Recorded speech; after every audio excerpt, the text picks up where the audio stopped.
Today we will be exploring a place that isn't sacred or religious in nature, but it does share many characteristics with places that are regarded as holy.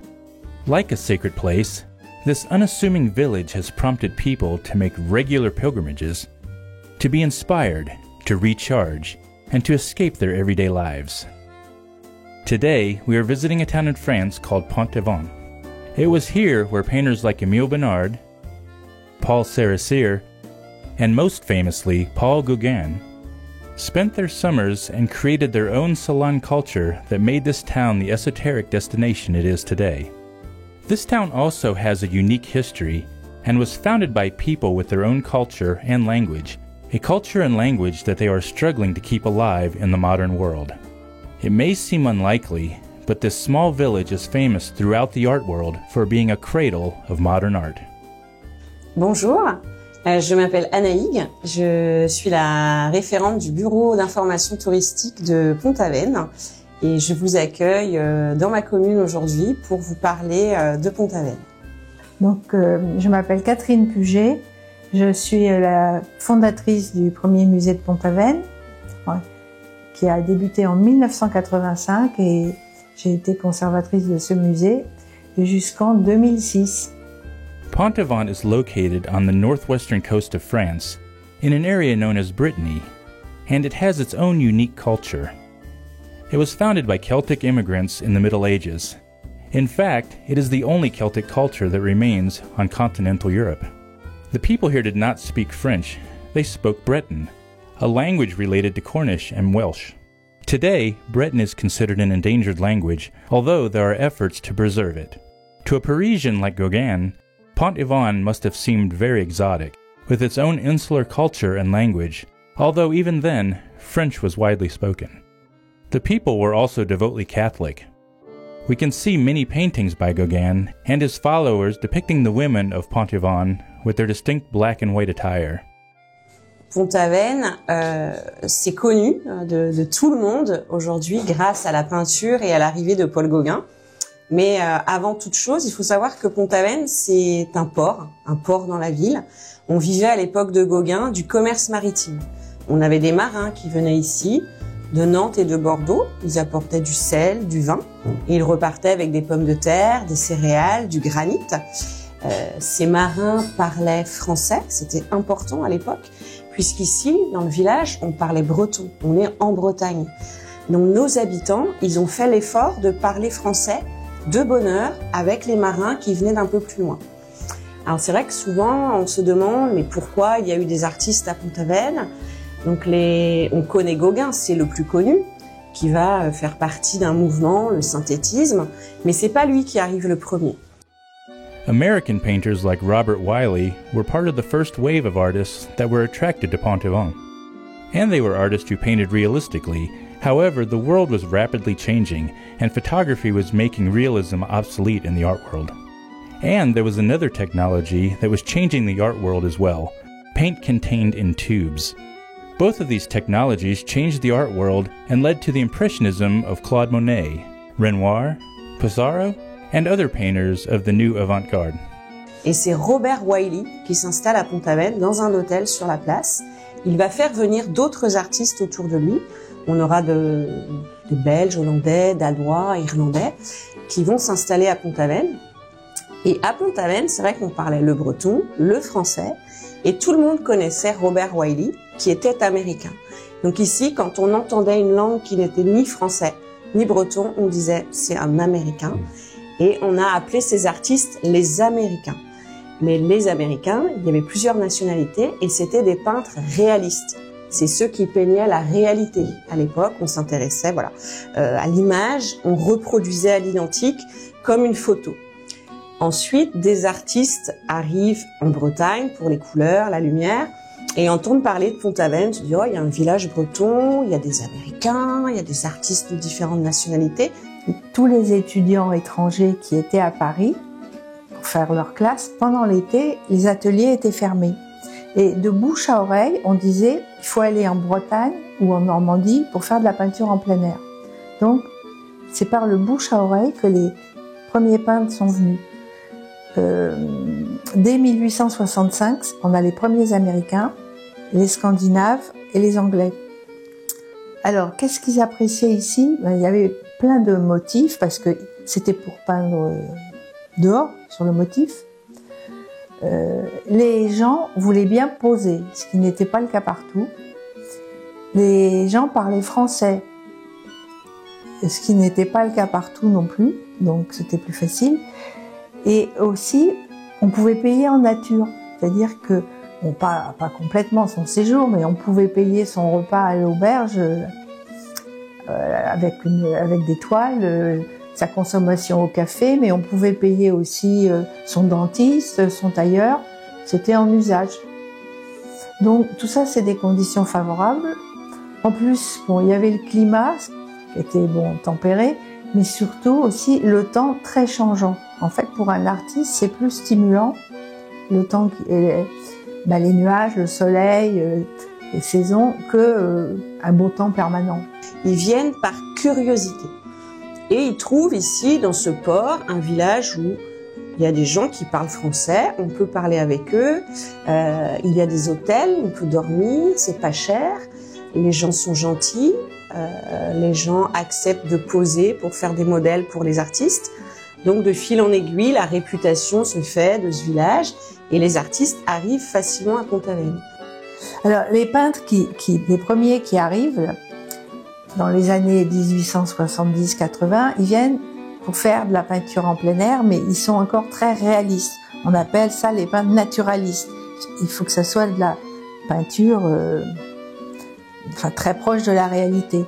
Donc on va voir toute une flopée de peintres, dont les impressionnistes, qui arrivent à la même époque que les impressionnistes, mais eux, par rapport à des évolutions telles que l'appareil photo, on se dit tiens, je peux faire une photo, je suis pas obligé de peindre tous les détails, donc on va travailler différemment. On invente le tube de peinture. Donc on se dit ah, je peux sortir, je peux porter mon matériel et je vais peindre dehors. On s'intéresse aux couleurs, au ciel changeant, et la Bretagne plaît beaucoup pour ça.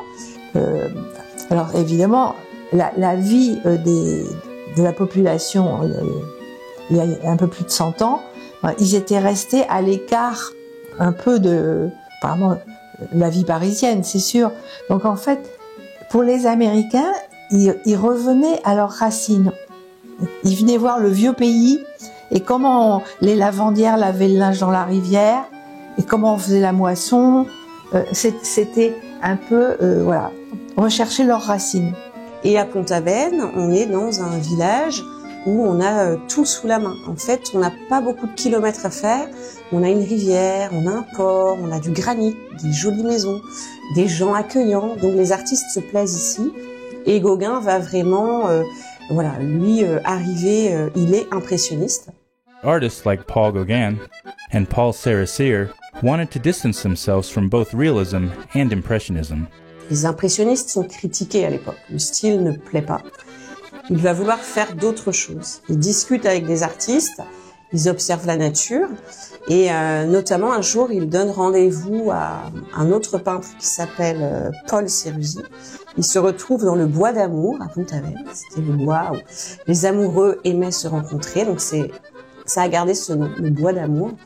Et avec Paul Serene, ils observent les formes et les couleurs et ils veulent se détacher des impressionnistes.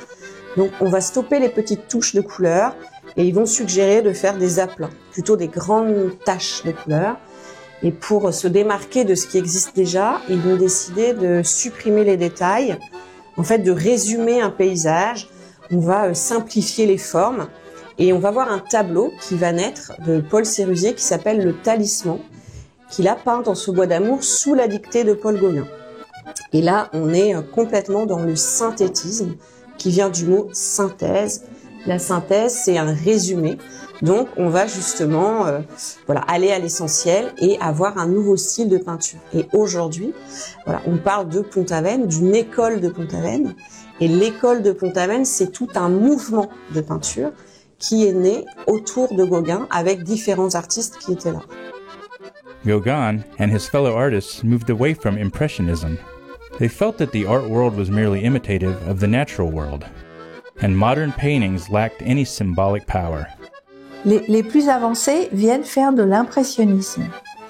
parce que maintenant les tubes de peinture existent et on peut peindre dehors. Donc ils vont peindre dans la nature. Mais avec la génération, avec Gauguin, lui, il veut aller au-delà de l'impressionnisme. Il veut faire du synthétisme, et donc c'est-à-dire simplifier et puis peindre donc l'essentiel, quoi. Revenir à l'essentiel et ne mettre que une ligne, un cerne, des couleurs en aplat, voilà. Pas de perspective, des couleurs, des personnages plats. He and his disciples also rejected the intricate brushwork of the Impressionists and instead employed bold, flat areas of pure color and bold outlines, which came to be known as cloisonnism, named after the enameling technique used in the decorative arts. Et il est suivi par une dizaine de peintres, dont Émile Bernard, Paul Sérusier. Il dit on me respecte comme le peintre le plus fort de Pont-Aven. Donc puis il a 40 ans et il a beaucoup d'ascendance sur ces jeunes peintres. Voilà, et cette aventure, ça va durer quelques années, de 86 à premier séjour de Gauguin à 94, dernier séjour. Mais c'est un moment charnière très important.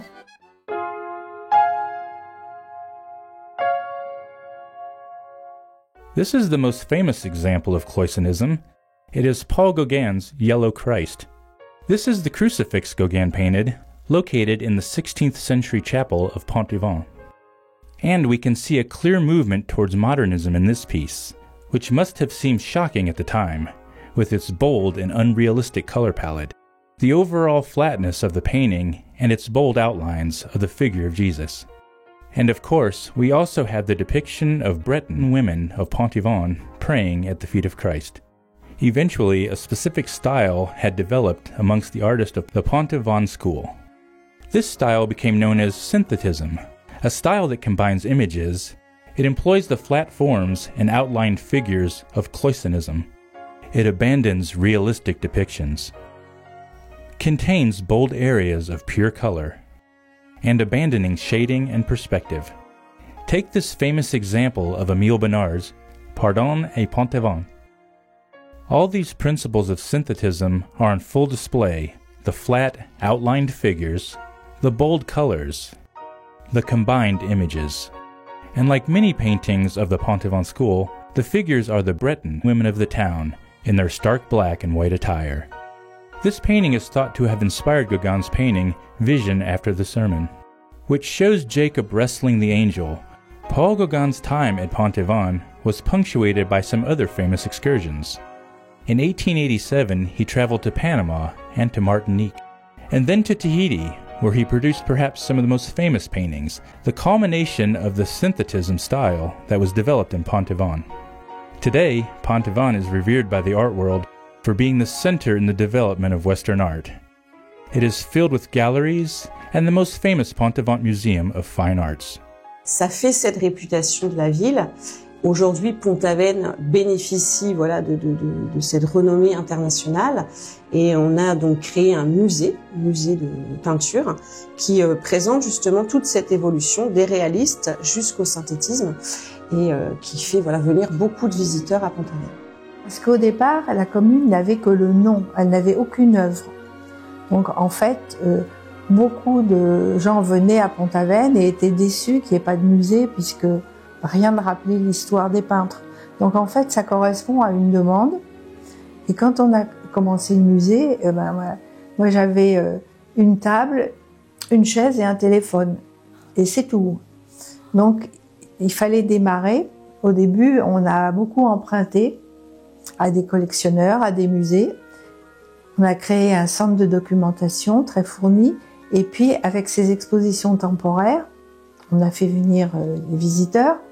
Et peu à peu, on a acheté chaque année. Et les collectionneurs aussi nous ont fait beaucoup de dons. Et aussi les descendants d'artistes, les enfants ou petits-enfants des peintres. Voilà, c'est comme ça que ça a démarré.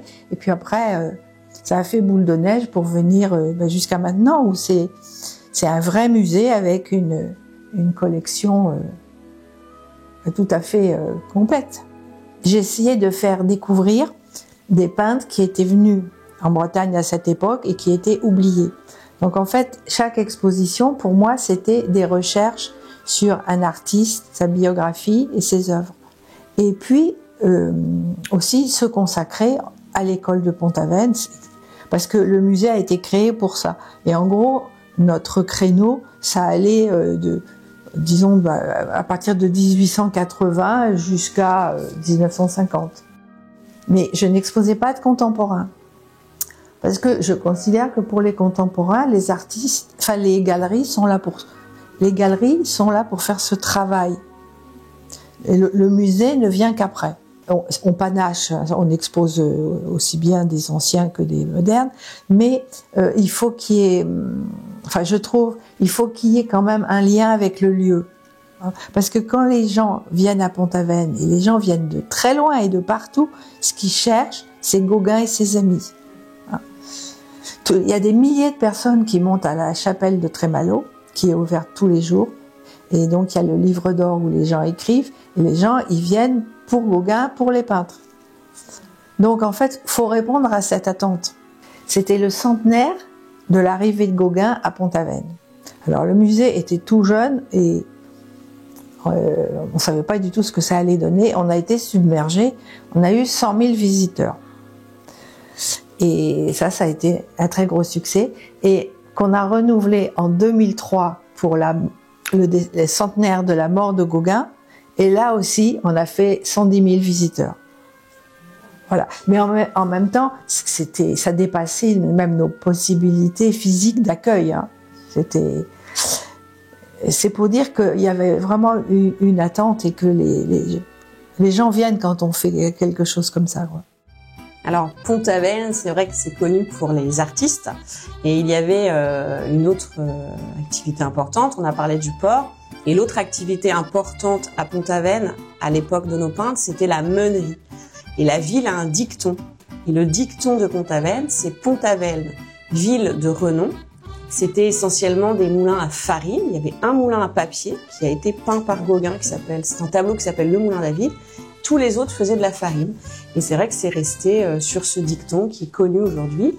Et on peut aussi parler tout de suite des galettes de Pont-Aven, parce qu'on faisait de la farine, on faisait du pain, mais on a aussi pu faire des gâteaux avec toute cette farine qui venait de tous nos moulins.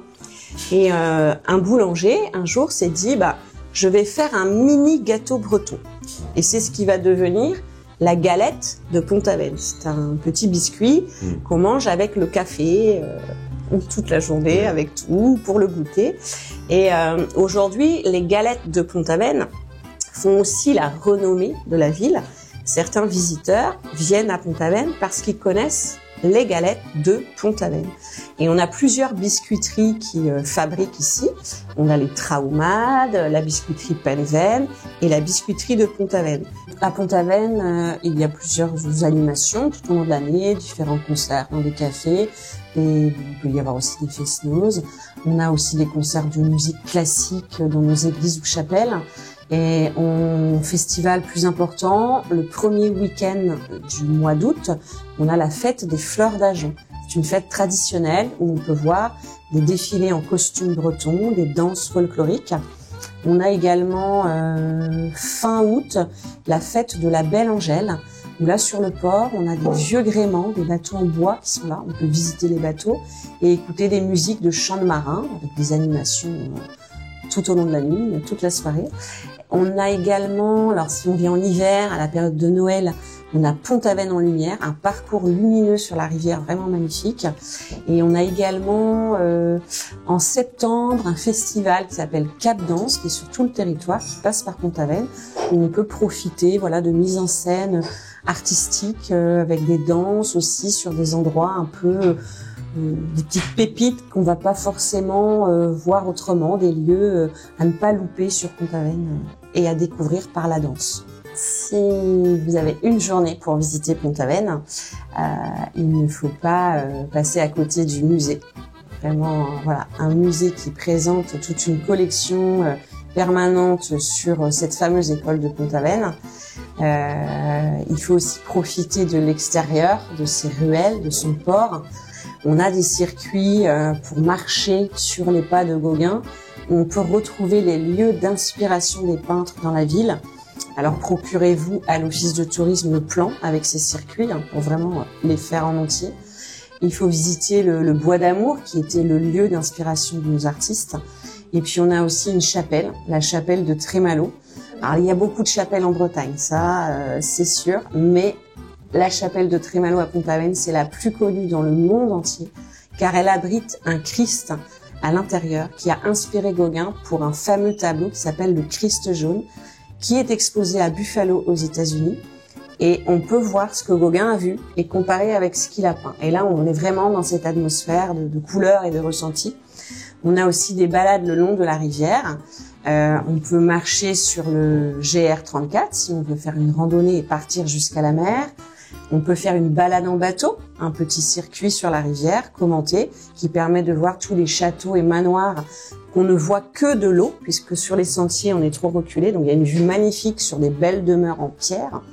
On a aussi des activités plus ludiques comme des parcs de jeux, l'Aven Park, des choses comme ça. Et on peut aussi se poser tranquillement, boire un café. On a beaucoup de cafés sympas à Pont-Aven, comme ici, où on se trouve aujourd'hui, des lieux un peu atypiques. On est dans un café-librairie. On peut prendre un verre en regardant des livres, en occupant les enfants, des livres de différents styles, sur l'art aussi notamment. Donc on peut vraiment occuper une journée facilement à Pont-Aven. The town of Pont-Aven has become a destination for aspiring painters and art lovers throughout the world. Perhaps it is because this town has largely remained the same as it was when it became a hub for artists on the verge of pioneering a new course of creating and seeing. And visitors can still get a sense of the world that Paul Gauguin and his followers saw and were inspired by. Gauguin and the other painters of Pont-Aven school were the ones who developed a path forward in a rapidly changing world. A world where the technological development of photography had instantly rendered realism irrelevant, and Impressionism had run its course. They were the ones who forged ahead with the style that abandoned faithful representation and perspective, using flat areas of pure color and ignoring tedious details, instead focusing on the essentials. Indeed, these elements can be seen in the works of the artists of the modern age. From the post-expressionism of Van Gogh to the giants of 20th century art like Picasso and Matisse. This is the surprising legacy of the quaint French village of Pont-Aven, a cradle of modern art.